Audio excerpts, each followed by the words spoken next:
Assalamualaikum warahmatullahi wabarakatuh. Salam sejahtera bagi kita semua. Aku Nasa Salsabila, perwakilan dari kelompok 5, izin menyampaikan apa yang ingin dibahas oleh kelompok 5. Jadi di sini kelompok 5 ingin membahas yang berjudul Laporan Keuangan Perusahaan Dagang dan Perusahaan Jasa. Adapun poin-poin yang ingin dibahas oleh kelompok 5 yaitu yang pertama ada pengertian perusahaan jasa dan perusahaan dagang, yang kedua perbedaan laporan keuangan jasa dan dagang, yang ketiga laporan keuangan perusahaan jasa, dan yang terakhir ada laporan keuangan perusahaan dagang. Jadi selanjutnya akan disampaikan oleh masing-masing anggota kelompok 5. Jadi langsung aja masuk ke video presentasi. Assalamualaikum warahmatullahi wabarakatuh. Salam sejahtera bagi kita semua. Baik, pembahasan pertama di sini itu adalah pengertian perusahaan jasa dan dagang. Yang pertama ada perusahaan jasa. Perusahaan jasa adalah perusahaan yang memperoleh keuntungan dengan memberikan jasa kepada orang lain, misalnya salon, ojek online, dan laundry, dan masih banyak yang lainnya. Terus ada juga perusahaan dagang. Perusahaan dagang adalah perusahaan yang memperoleh keuntungan dengan membeli lalu memperjualkan suatu barang atau produk, misalnya supermarket. Itu adalah perusahaan dagang yang menjual seperti berbagai macam barang kebutuhan sehari-hari seperti makanan, minuman, dan barang kebutuhan rumah tangga lainnya. Next, materi kedua, karakteristik perusahaan jasa dan perusahaan dagang. Yang pertama aku akan membahas karakteristik perusahaan jasa. Itu dibagi menjadi 5. Yang pertama ada kegiatan utamanya menjual jasa. Sebuah perusahaan jasa tidak membuat sebuah produk dalam perusahaannya. Terus yang kedua, tidak menyediakan produk dalam bentuk fisik. Perusahaan jasa tidak menjual sebuah produk dalam bentuk fisik ataupun dalam bentuk barang. Lanjut, yang ketiga, ada hasil produk jasa tidak dapat disamakan. Jika Anda menjual produk nyata, di mana barang yang dijual di antara konsumen akan memiliki bentuk dan hasil yang sama. Terus yang keempat, tidak memiliki harga pokok produksi. Yang kelima, ini yang terakhir, tidak ada standar harga yang umum. Dalam sebuah kebutuhan konsumen atau pelanggan biasanya selalu berbeda-beda tergantung keluhan atau keinginannya. Oke, materi selanjutnya akan disampaikan oleh Zazi Nazila Violina. Kepada waktu dan tempat dipersilahkan. Halo semuanya, perkenalkan saya Zazi Nazila. Di sini saya akan menjelaskan mengenai karakteristik perusahaan dagang.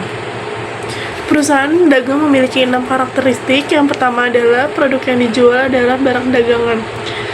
Perusahaan dagang menjual produk yang sudah jadi dan siap dijual ke konsumen. Produk tersebut tidak mengalami proses pengolahan lebih lanjut sebelum dijual. Yang kedua, mempunyai persediaan barang dagangan. Perusahaan dagang harus memiliki persediaan barang dagangan yang cukup untuk memenuhi permintaan konsumen.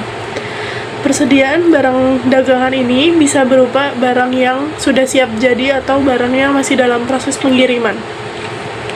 Yang ketiga, pendapatan pokok berasal dari penjualan. Pendapatan pokok perusahaan dagang berasal dari penjualan barang dagangan. Oleh karena itu, perusahaan dagang harus mampu menjual barang dagangannya dengan harga yang cukup tinggi untuk mendapatkan keuntungan. Yang keempat, pemilik modal awal berasal dari harga pokok produk penjualan. Pemilik modal awal perusahaan dagang berasal dari harga pokok produk penjualan. Harga pokok produk penjualan adalah biaya yang dikeluarkan perusahaan untuk membeli barang dagangan. Yang kelima, berfungsi sebagai perantara antara produsen dan konsumen. Perusahaan dagang berfungsi sebagai perantara antara produsen dan konsumen. Perusahaan ini membeli barang dagangan dari produsen dan menjualnya kepada konsumen. Yang keenam, harga penjualan produk kembali lebih tinggi dari harga pembelian. Perusahaan dagang menjual barang dagangannya dengan harga yang lebih tinggi dari harga pembelian. Selisih antara harga pembelian dan harga penjualan inilah yang menjadi keuntungan perusahaan dagang. Laporan laba rugi. Laporan laba rugi adalah laporan keuangan perusahaan jasa yang menunjukkan pendapatan dan beban dari suatu perusahaan dalam satu periode akuntansi. Laporan laba rugi perusahaan sajikan dan memiliki berbagai unsur kinerja keuangan yang diperlukan bagi penyajian secara wajar. Ada dua bentuk yang dapat digunakan. Yang pertama adalah bentuk langsung atau single step.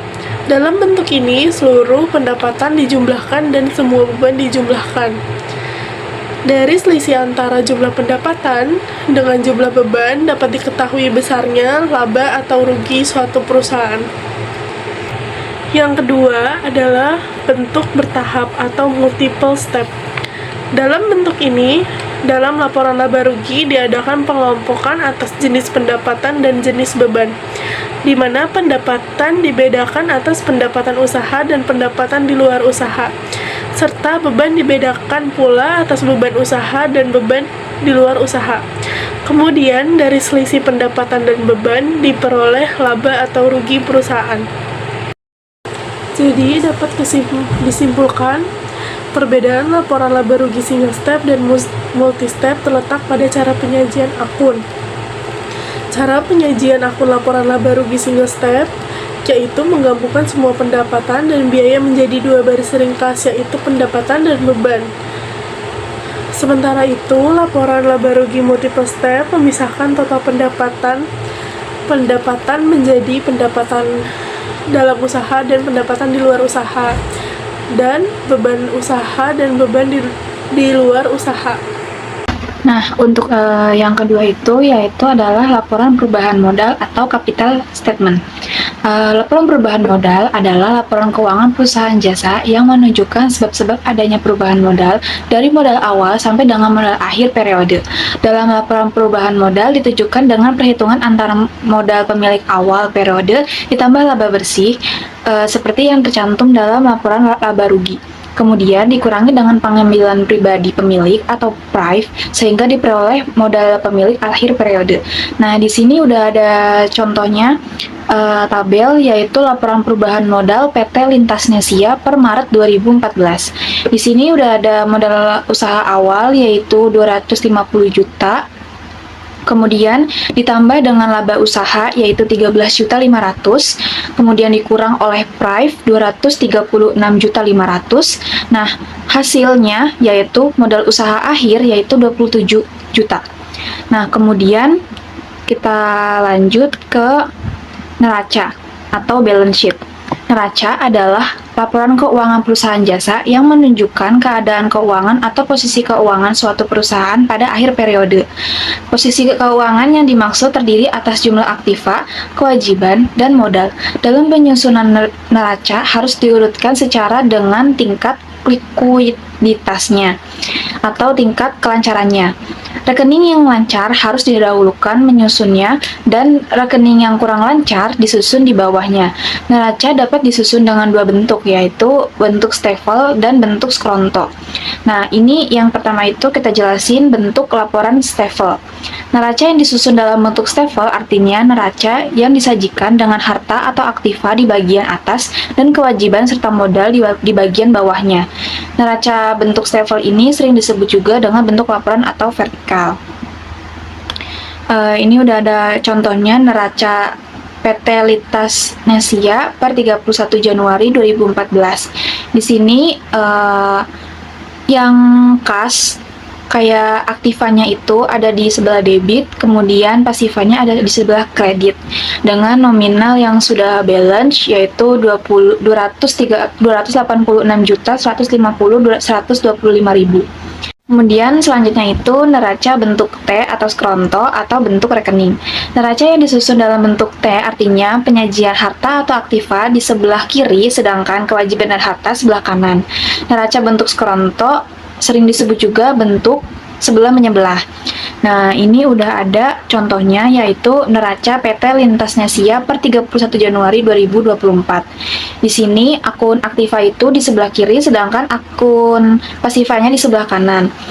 Biasanya kalau misalkan yang bentuk skronto ini biasanya yang sering banget digunakan oleh para pelajar akuntansi di saat kita menginput bagian neraca.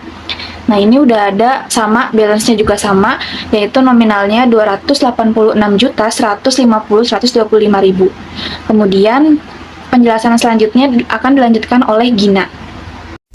Baik, berikutnya ada laporan arus kas. Laporan arus kas adalah laporan keuangan perusahaan jasa yang menunjukkan arus masuk dan arus keluar. Kas merupakan uang tunai atau saldo kas dan rekening giro, sedangkan setara kas merupakan investasi yang sifatnya sangat likuid. Laporan arus kas harus melaporkan arus kas selama periode tertentu. Dapat diklasifikasikan menurut aktivitas operasi, investasi, dan pendanaan. Dengan disesuaikan bisnis perusahaan tersebut, klasifikasi menurut aktivitas bertujuan memberikan informasi yang memungkinkan para pengguna laporan untuk menilai pengaruh aktivitas tersebut terhadap posisi keuangan perusahaan serta terhadap jumlah kas dan setara dengan kas. Lalu berikutnya ada arus kas dari aktivitas operasi. Arus kas dari aktivitas operasi meliputi yang pertama ada penerimaan kas dari penjualan barang atau jasa. Yang kedua ada penerimaan kas dari royalti, fee, komisi, dan pendapatan lain. Yang ketiga ada pembayaran kas kepada pemasok barang atau jasa. Yang keempat ada pembayaran kepada karyawan. Yang kelima ada penerimaan dan pembayaran kas oleh perusahaan asuransi sehubungan dengan premi, klaim, anuitas, dan manfaat asuransi lainnya. Yang keenam ada pembayaran kas atau penerimaan kembali pajak penghasilan kecuali jika dapat diidentifikasi secara khusus sebagai bagian dari aktivitas pendanaan dan investasi. Yang ketujuh ada penerimaan dan pembayaran kas dari kontrak yang diadakan untuk tujuan transaksi usaha dan perdagangan. Selanjutnya ada arus kas dari aktivitas investasi. Nah, arus kas dari aktivitas investasi meliputi yang pertama ada pembayaran kas untuk membeli aktiva tetap, aktiva tak berwujud, dan aktiva jangka panjang lain, termasuk biaya pengembangan yang dikapitalisasi dan di aktiva tetap yang dibangun sendiri.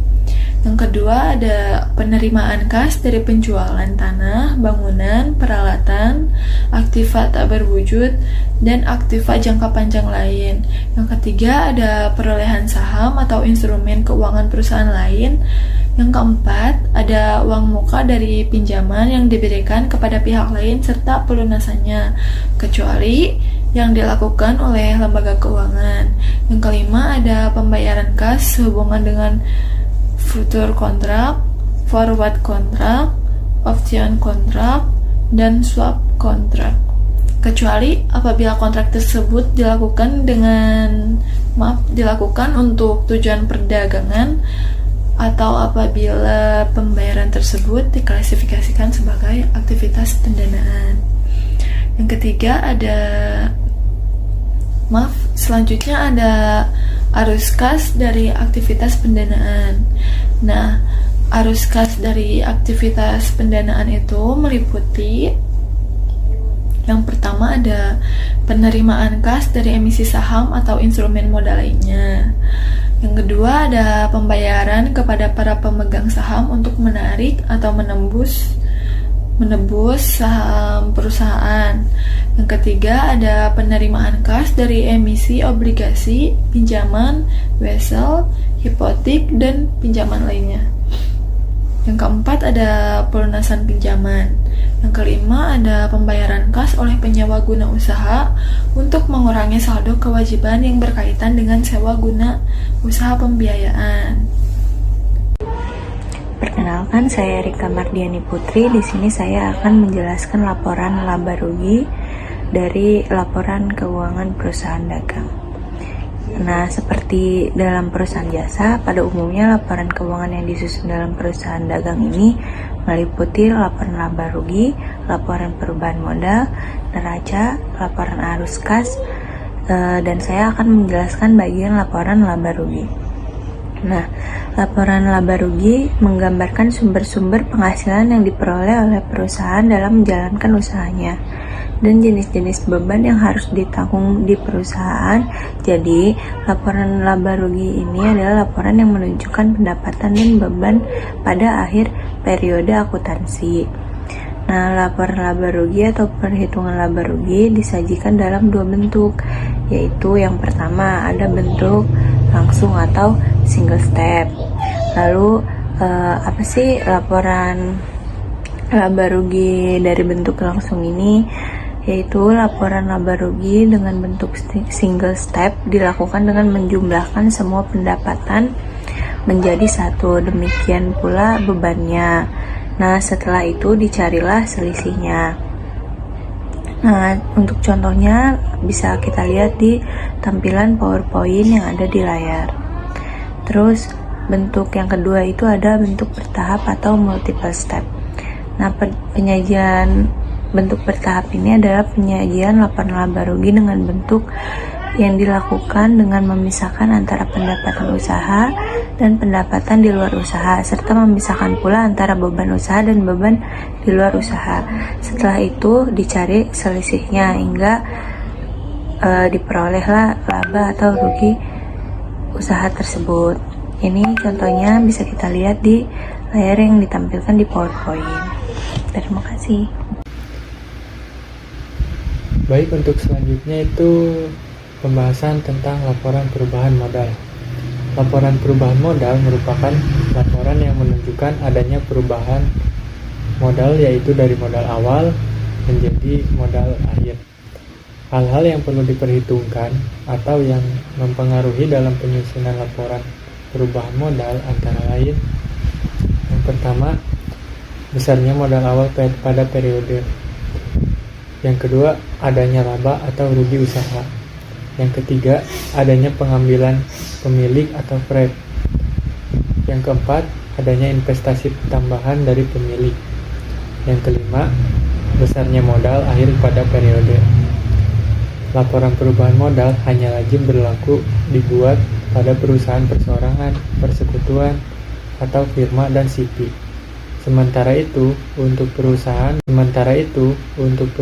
berbentuk perseroan terbatas atau PT, istilah untuk laporan perubahan modal adalah laporan laba ditahan, yaitu Return Earning Statement. Kita di sini ada contohnya, yaitu pada PD ASI Jaya Semarang, laporan perubahan modal untuk periode yang berakhir pada 31 Desember 2005. Itu untuk modal awal 24 juta rupiah, laba bersih setelah pajak 14.150.000 rupiah, di total menjadi 38.150.000 rupiah. Kemudian untuk prepnya 2 juta rupiah dan modal akhir 36.150.000 rupiah. Baik, kita lanjut pada pembahasan selanjutnya tentang neraca atau balance sheet. Neraca adalah laporan yang menunjukkan posisi keuangan perusahaan pada akhir periode, mengenai besarnya harta, utang, dan modal perusahaan. Data-data dalam menyusun laporan neraca pada perusahaan dagang bersumber dari kolom neraca pada kertas kerja dan modal akhir dalam laporan perubahan modal. Di sini juga kita ada contohnya. Nah, terima kasih atas perhatian teman-teman semua pada presentasi kelompok kita kali ini. Sebagai penutup, izinkan saya memberikan sedikit kutipan berharga untuk diingat teman-teman. Albert Einstein pernah berkata, "Cobalah untuk tidak menjadi orang yang sukses, melainkan menjadi orang yang bernilai." Izinkan saya berpantun juga. Burung elang terbang tinggi, singgah sebentar di atas dahan 10 jari kami angkat tinggi, salah dan hilap kami mohon dimaafkan. Wassalamualaikum warahmatullahi wabarakatuh.